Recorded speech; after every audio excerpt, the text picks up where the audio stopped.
Hey guys, it's Lex and Courtney Noir, and you are listening to another episode of The Pleasure's All Yours. We are a podcast all about the sexual liberation of the Black and queer communities. We really wanted to create a space for us to talk, laugh, kiki, and really emphasize how the pleasure is. It's all yours. Go ahead. What's up, Courtney Noir? Hi. It's your birthday. Oh, yes, it is, Lex Richey. It's my birthday. Yeah. Yeah, we're here on a Monday this week. Yes, 11/11. That's the one. It's been a minute, and well, it feels like it's been a minute for us. It has been a while, but not for our listeners. Of course not. But we have had a lot of crazy things happening in our nation since then, and I would just like to say I'm not even going to get into it, but I would like to say that we hear you, we see you, we feel you. We really do. And at the end of the day, bitch, we just gonna have to have each other. Hard. Real hard. Ew. Yeah. Well, with the way that, like, and the election is kind of what made me think of this topic as well. Like, wait, hold on. Every episode we like to do a pleasure moment because it's been a while. That's true. And I just feel like, and I'm not in a, like, my brain is there, but it's not there. And that's why we need to acknowledge the pleasure moment so that maybe we can bring a little bit of joy back into your present moment. Yes. By remembering the good. Thank you so much for reminding me, Court, because I really was like... Yeah, it's okay. So every episode we like to do a pleasure moment. This is just any pleasurable, amazing, feel-good part of your week. It could be as small as buying a cup of coffee or as large as... purchasing your first yacht. Dildo. Oh, yes, I like that better. Okay. Way more appropriate. Okay, yes. Or as big as purchasing your first dildo. Yeah, and if you did, congratulations, girl. Yes. Yeah. Congratulations, snaps and claps. I think my pleasure moment, I have a couple. Okay. So one of them was last weekend. I literally, like, Saturday, when I tell you I didn't get up from my bed. Perfect. Like, I was, like, in and out of sleep all day, playing my little game on my phone, having a little snack, went right back to sleep. And I think this week it was just, I always really enjoy when we commune in fellowship and, like, just hanging out with, like, my closest friends, my besties. That was really nice. Yeah. And I had a moment. Sometimes when we're all hanging out, I have those moments where I remember when we first met and, like, I met your friends and I was like, wow, I want to be a part of the crew. And, like, now I'm a part of the crew. Oh my goodness. I love that. I love it. It's so perfect. Yeah. That's a beautiful pleasure moment. Especially you just taking time to do nothing for a whole Saturday. Absolutely. Ooh, child. And then Sunday I had mad chores. Okay. And that's okay. Because you had all that time to relax on Saturday to like charge that battery up. Yeah. You know? Yeah. What about you, Court? What was your pleasure moment? I would probably say I was in Scottsdale last week at a very nice resort. And it was amazing. Like, it was really where I needed to spend the horrible week that it ended up being. And I was just happy to be, like, under the desert stars, and, like, the weather was just so nice. The gym was just so nice. So I really just got to, like, connect with myself and soak in a really nice bathtub. It was perfect, and it was exactly what I needed, even in between the working. Yeah. Like, lovely. So I love that. I really love Scottsdale's, like, the bougie area, but, like, I was living in Mesa. And, like, I mean, you could take the train, you could take the light rail there, but it is really nice. Fall and spring were my favorite times in Arizona. It's insane. Yeah, it's really nice, especially spring, because the Palo Verde trees and all the yellow flowers that are, like, literally everywhere is looking like that Pocahontas paint with all the colors of the wind, because there's just fucking colorful flowers everywhere. And just, I didn't know there was as many different types of cactuses as they were. Cacti. Suck my dick. Okay. Whip it out. But the resort that I was at had a cactus garden. And so, like, it was just, like, this little path that, like, kind of went up the side of, like, a hill or, like, the side of an almost mountain or whatever you call it. Mesa, perhaps. I don't know what they're called. Plateaus. Yes. And yeah, they just had like all these different cactuses and cacti. Fuck you. And the little names in front of them. It was so nice. Yeah. Like, wow. My favorite thing about cacti is that the winter is when they bloom. So they'll get like, there's a few that bloom in the spring and in the summer, but most of them will bloom in the winter. So if you have like little house plants, little cacti Little house plants, yeah, little succulents, you'll notice that they have like these little flowers on them. Oh my gosh, gorgeous. I did notice that some of them were starting to bloom. They're little pink, little cactus flowers. What are they called? Prickly pears. Prickly pears. Yeah. That was one of the special drinks that they had at the resort. Obviously, I love that. And they say it's fresh, but it's like. Whenever I was younger, I had a cactus that grew in my front yard, and it had little yellow flowers on it. And I just remember one day wanting to go pick one of the flowers, except it has a defense mechanism. So I tried to pick it, and it shot thorns out at my hand, and it reminded me of Jumanji. When that fucking flower did that to that girl. I think that's the movie. Oh, my God. But I was like, and I hid it from my mom because I knew she was going to beat my ass. LOL. But I did pick them out. So whoa, that's scary. It was a pretty yellow flower too. I really wanted it. Wow, so inconspicuous. Yeah. Yeah, that really goes to show niggas will fuck you up. Fuck you up. Don't pick on everybody, okay? Yeah, for real. But with the election, I was really good to it felt really good to find this topic because I was like, wow, I feel like this is something a lot of like Black people, especially like alternative Black people or like trans Black women, trans Black people in general, like probably experience a lot of like fetishization of their race or their gender even sometimes. And yeah, so I just kind of wanted to talk about that and yeah, just talk about what that fucking looks like. Have you ever like met someone or like had a thing where you felt like because you were a Black woman, that's like literally the only reason they showed interest? Well, you know, I rarely talk about those blackout moments in Lubbock, Texas, where I was somehow conspiring with white men. Yeah. And I think maybe like one or two, you could tell that like the way that they talked to me, that they were only talking to me because I was a Black girl and they'd probably never been with a Black girl or like hung out with a Black girl. But I don't think I've had anybody like ask me to do any race play or, you know, like call me like, call me names. Like, you know, I haven't had any outright experiences, but you can just tell when people are only with you because they're just trying something new. Yeah. What about you? I mean, I think because I always get, it just feels weird. Like when those kinds of people kind of come onto you, it just feels weird to me at least. But I do remember there was this one guy and really sweet. He wanted to take me out and everything. But then what like completely ruined his chances is that he was talking about how like we were just talking in general. And he was like, oh yeah, I've never dated a Black girl before, but like I always like see them and I just want to take a walk on the wild side. Like just talking like that. We're Black Panthers. Yes. Literally. And I'm like, bitch, I literally like, I'm a freak hoe, but I don't be doing no crazy shit, man. Like at all. So when he said that, I was like, that's a little weird to say. Yeah. And I think my response to him was like, so do Black women just not like you or do you just not pursue them? And he's like, oh, I just don't pursue them. And I'm like, interesting. So what's the difference here? Because you want to fuck. And you know I probably would. And would you have? No. Yeah. But he thought I would. So he thought he could try you. Yeah. And then he tried me a little too much, so.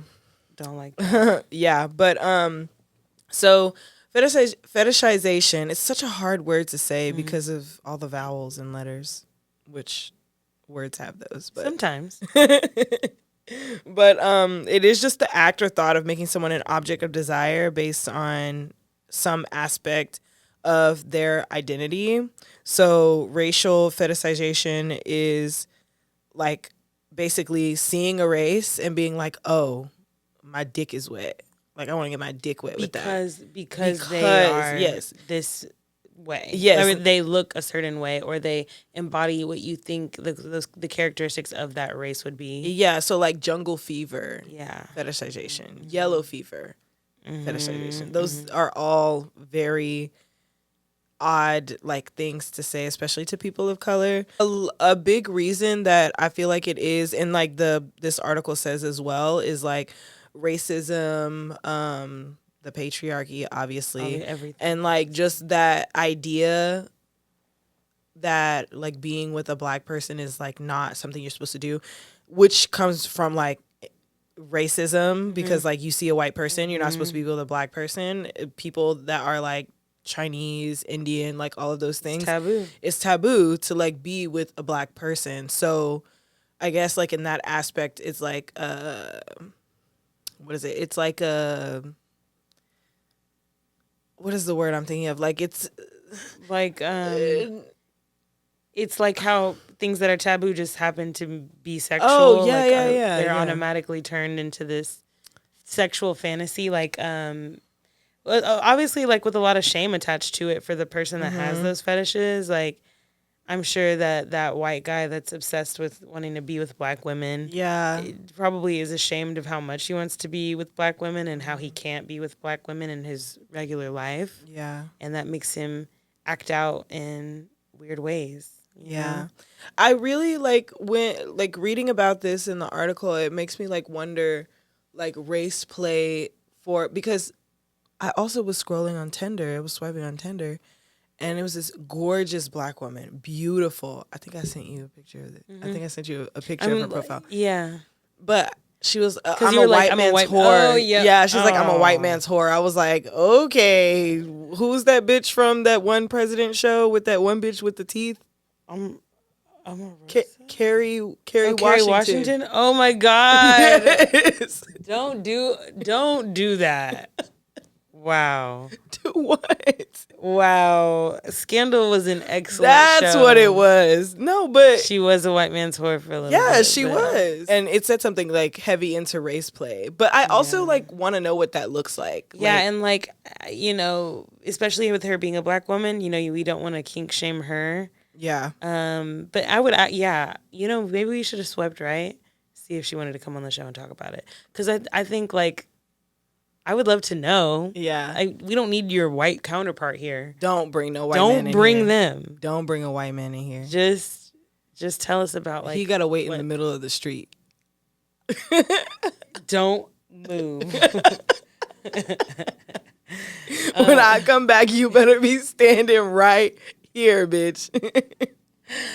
Yeah, but I would love to know, like, what your thought process is behind that. Like, what turns you on about race play? And also, like, I guess she did say, I'm a white man's whore.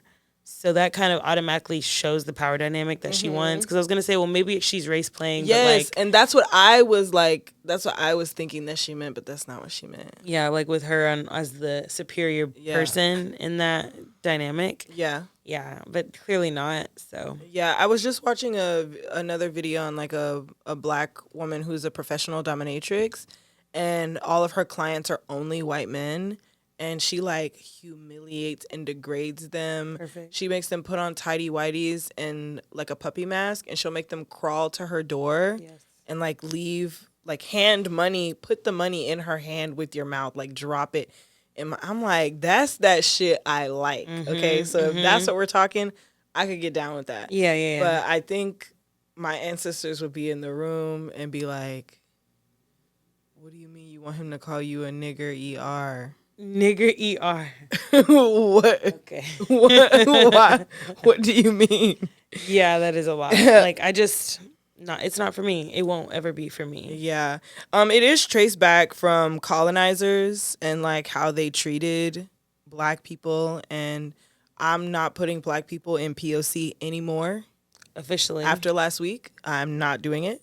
But black people POC, they use them like there'd be like brothels or whatever, or you would be like a house slave, or you'd be a bull. That's what they would call the black men.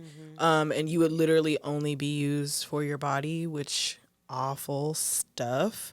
But Africans were also put on display for European tourists.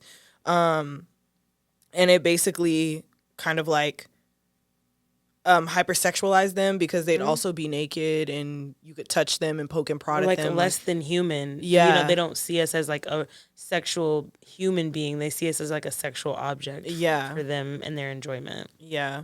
And I mean, if that's your thing, then cool. I'm sure it wasn't all of their things though. Absolutely not. Yeah. But it was, I know like it also ties back to like the military as well. Like when the military they go places, this isn't even just black people. This is like when the military would go to Southeast Asia, Vietnam, Indonesia. I like how it's spelled. The Philippines and things like that. Like soldiers would go there and like not even like going to brothels. They would be committing crimes to these women and their bodies and stuff. And that is also where that comes from. And even like the whole, I'm going to get a Russian bride or 90 Day Fiance is another thing that comes to mind because they always get some girl from the Philippines. And then they try to bring her to America. It's the same like kind of thing for me. Like that's what I think of. But yeah, it's wild. I'm sure there is a way to have a fetish like that and act it out. What is the word? Ethically. There you go. I'm sure there is a way to do that ethically. First of all, it would be finding somebody like White Man's Whore on Tinder that matches your freak and wants to dive in head first with you. But I would just say if your fetish is to be controlled or dominated by white men, to like really always have an exit plan. Yeah, just in case. Because them niggas are going to be wilding. What if them niggas are already wilding, but they really about to start wilding for real. Yeah. And fetishization doesn't only occur towards women of color. It also is for like non-white and queer spaces as well. Black and brown men, Asian men are fetishized. This is talking about like being fetishized like by other gay men specifically. Like you see a black man, white gays love black men, like real white people in general. You see a real dark skinned like muscular man, there's old white women all around him, and it goes back to the bulls. Like I was just about to say that it's because their great grandma had one locked up in the barn. Yep. That's what it was. This is also like for trans black women. I know we like talked about that for a while, and me and my aunt, we talked about this as well because she is a trans black woman, and we had a really long conversation about it. And she was basically saying how like all of these men will be all in her, and they're DL, of course, too, right? But they'll be all in her inbox and stuff, like asking to see like what her genitals look like, and like, oh, can you come and we can do this and this and that. But they don't like ever talk to her or treat her as like a person. And so there was just one day she was just kind of really like, we were just really talking about it, and that shit was like really pissing me off because I met other trans black women that say the same thing where they're like, oh, but objectified. And I also just really want to know like what that comes from, because even when we watch Pose, it was the same thing with Pose and Angel. I feel like there was something she dealt with a lot. Absolutely. They're exotic, it's forbidden, they have to be a secret, so a lot of times people flock to them because they know that they're not going to tell anybody. Crazy stuff. I'm sorry that your aunt had to experience all that. Yeah. I mean, I think she's gotten to a place where now she's just like really mean to them, which I like. Hell yeah. Yeah. I'm sure some of them like that too. Yeah, they probably do. Indeed. So the article I was reading also talked about like consequences to health and well-being, like being on the receiving ends. How did I just get, sorry, I just got a text message. And it's red. And she said, "What are you doing in Deep Ellum?" Okay. Like, anyway, I literally told her that we were recording today. But anyway, a common theme of being a subject of fetishization is feeling othered and like a freak of nature, kind of. Like you don't really belong. It can contribute towards feelings of isolation and inhabit the development of one's sense of self. and like feeling safe and aligned with your surroundings. Coming from a small town where it is mostly white people, that actually is something I had a hard time with, like as I was going through puberty, specifically like 16 and 18. Yeah. Because I would go and I would like make these friends, or I would meet my friends' friends, and like they'd always be so nice to me, and I'd be like, oh yeah, this is really nice. But at some point it always turned into like a sexual something, or they started making like these little comments or things like that. And like, you know, I'm very queer and was very openly queer. So it was like very odd to have men like say things like that to me and like come on to me in that way. And then I would basically not want anything to do with them. And now they don't want, like, in that, like, I'm not trying to fuck them. And now they have and no now they interest don't. Now they have no interest. Yeah, like that's the only thing that you're good for. Yeah. So yeah, I can also very much understand, because that was something that I was like, well, that maybe that is what people just want to hang around with me for, because I think a lot of Black women experience that. Yeah. Yeah, like like you said, the hypersexualization. Like, we're not funny. Like, we maybe couldn't contribute to any other kind of conversation if it's not about sex. And that's tough coming from us, because we just love talking about sex all the time. But it's also not the only things that we're interested in, or that we're, worth. Like, yeah. There is a guy at my job, and he is the nicest guy. Like, he is super nice and super sweet. But I was talking with one of my coworkers today, and she was asking me, like, oh, what's the episode on today? And I was like, oh, I'm going to talk about fetishization of Black women.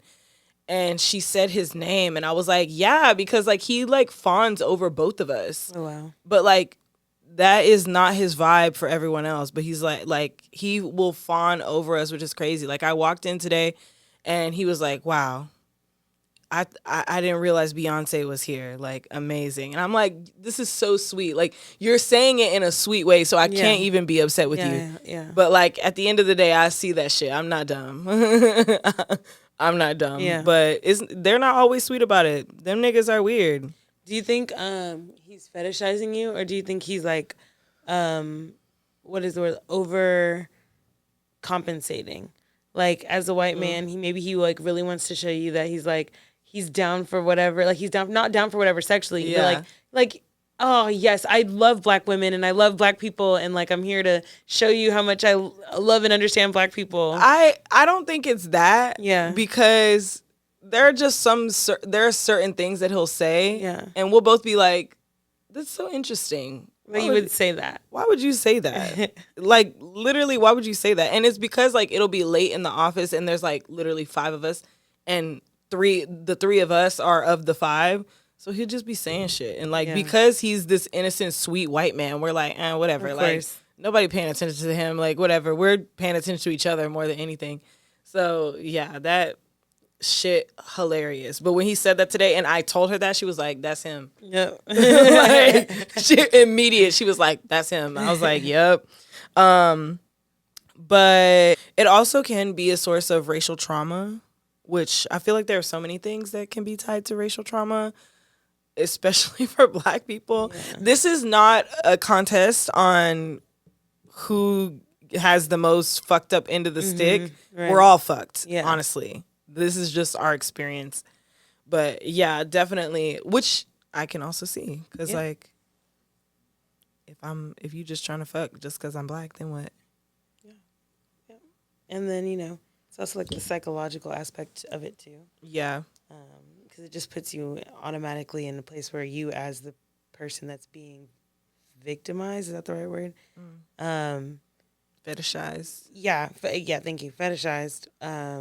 You kind of start to see yourself as nothing but a sexual object that really has no power or control over what happens, and then you allow more things like that to happen to you. Very vicious cycle. These white people know how to play the long game. They do. They do. And you know what? This is why you get your boundaries and you stick to them, bitch. Put your fucking foot down. 100%. But obviously, since we have or were being enslaved, that's a good source. Like, that's probably the main source that it comes from. But out of that, like, if there was anything that you could like say, I don't know, what would you say to a person that's like, oh, I only date black women because they're black women? And they're not black? Yeah. Yikes, because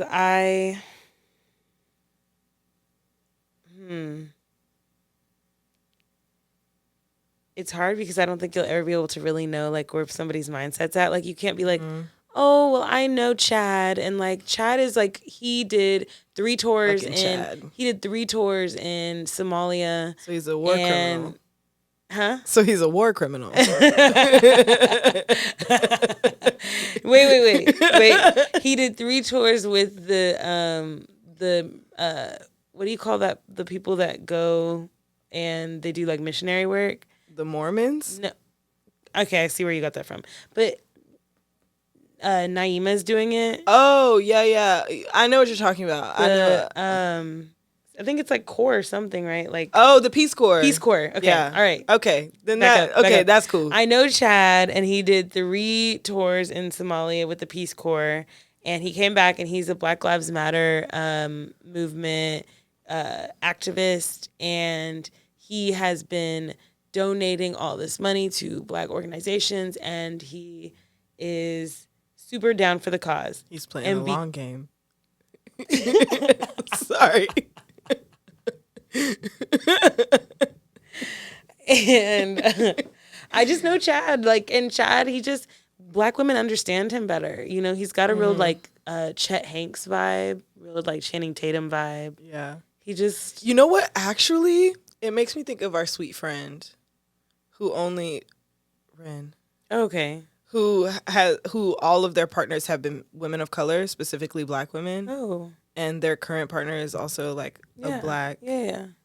Well, I don't know if I could call them their partner, but Yeah. like the person they're speaking to is a Black trans woman. They're our Chad. Yeah.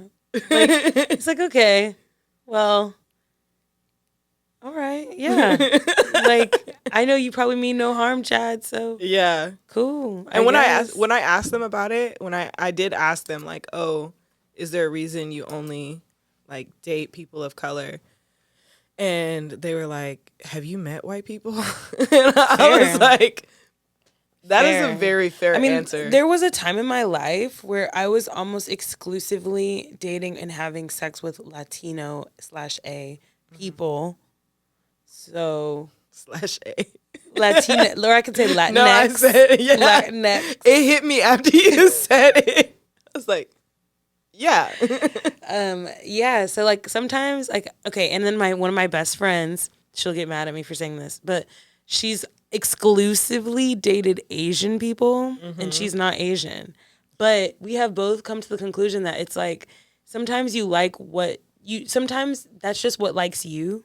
Yeah. Like, you know what I mean? Like one of my other friends, for example, who has almost exclusively dated white women, will say like, oh, well, white women are the people that give me the most attention. Like white women are usually people that are most accepting when I hit on them or when I approach them. Yeah. So like this is what I just ended up with. Same with my friend that dates Asian men, and same with when at a point when I was mostly talking to Latinx people. It's just like, okay, well, Mexican guys are the ones that are typically more like responsive. So yeah, I think that is also my experience, like, with like how I ended up. Because you love to remind when me. you almost ended up walking down the aisle with a white woman. Yeah. Okay. But then I came to my senses. You did. I did. Thanks to you, really. You're welcome. I pulled you out of that deep white hole. Well, that's how I was feeling. But I think it's because like I'm from a small town and it's mostly white people anyway. That's what you're around. And like now that I'm older and like the girls that I was friends with in high school that are also Black women, I'm friends with them on Facebook and stuff, and I see them posting, them bitches is gay as fuck. Or at least bi as fuck. And I'm like, damn, where the fuck was y'all when I'm out here throwing cat? And like... Sometimes it just, takes a while for self-acceptance and having the opportunity to experience that in the way you want to. Yeah, I also think that like, so there's this group of Black women, and they're all still friends now, which I think is beautiful. And I wanted to be friends with them so bad when I was in high school, and I remember this. But, like, I think when I was growing up, because of who my mother was and like how she was, it made me weary of black women. Like as a young you say child. that a lot, yeah. Yeah. So because I'm like, okay, well, what if they're just like this bitch? Like, yeah. I don't want that. For sure. Yeah, but That's I fair. just remember like being so obsessed with them and like I'm like, you guys are so cool and you're so pretty and you all are in choir and you all do all these things together and you have these sleepovers and I'm like, wow. yeah. Yeah, but now you're like way cooler than them. Not that it's a competition, but like, and you know, you're living out. Most of them are married to white men. Exactly. So you're living out your true gay life. Indeed. And unfortunately, they have to bottle theirs up and succumb to the white devil. I was trying to be cautious, but it fell out. It was the hand motion, and I fully thought you were gonna say dick. I fully thought you were gonna say that white dick. Isn't it all the same? You the know serpent. What? You are. Look at you using your fucking mind, thinking big, bitch. Symbolism is big. It is huge. Yeah. Mm-hmm. Yes. Well, that's my topic for today. Love it. I don't really have any questions for the girls. Okay. Because we were asking questions and answering questions. We were. It was a very interactive session. It was. I love that for us. I wish I had more structure today, but you know. Babe, listen. Hold on. Let me tell y'all something.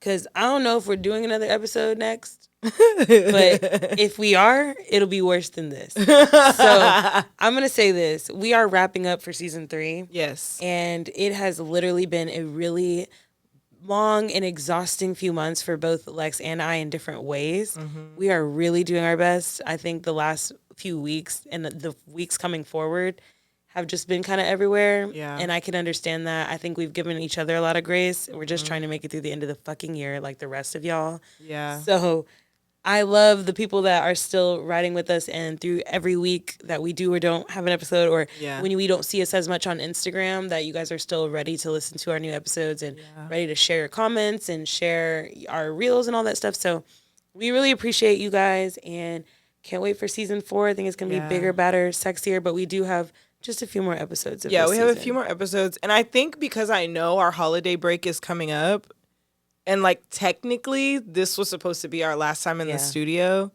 until January. But I think because we're getting so close to holiday break, that's where my brain is going. It's just like school. It's just like school. And like because I haven't been on my social media, I'm not giving you guys excuses. I just, we're friends. Yeah. We're friends. So I'm understand. So I'm just expressing where I've been at. Like I haven't really been on my own social medias lately. So like making myself remember to be on the podcast social media is even harder. Even though it's something so fun and that I really enjoy, and I love making clips of our episodes because I think we're so funny. And when I tell you, I'll be looking at my phone cheesing and giggling at my phone while I'm making clips like that. Like, I love to do it, but I hate social media. Sometimes it's just too much, and everybody deserves a break from that, even in a business standpoint. So yeah, bitch. Like, we just gonna power through these next few weeks. Mm-hmm.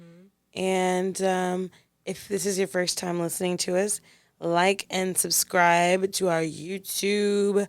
Follow us on Instagram at allyourpleasures_. Join the Discord. The link will be in the description box.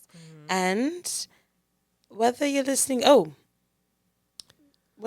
this on a Monday, Tuesday, Wednesday, Thursday, Friday, we love you. Bye-bye. Bye. I was going to shout out Orgasmic. Oh, yeah. Just in case.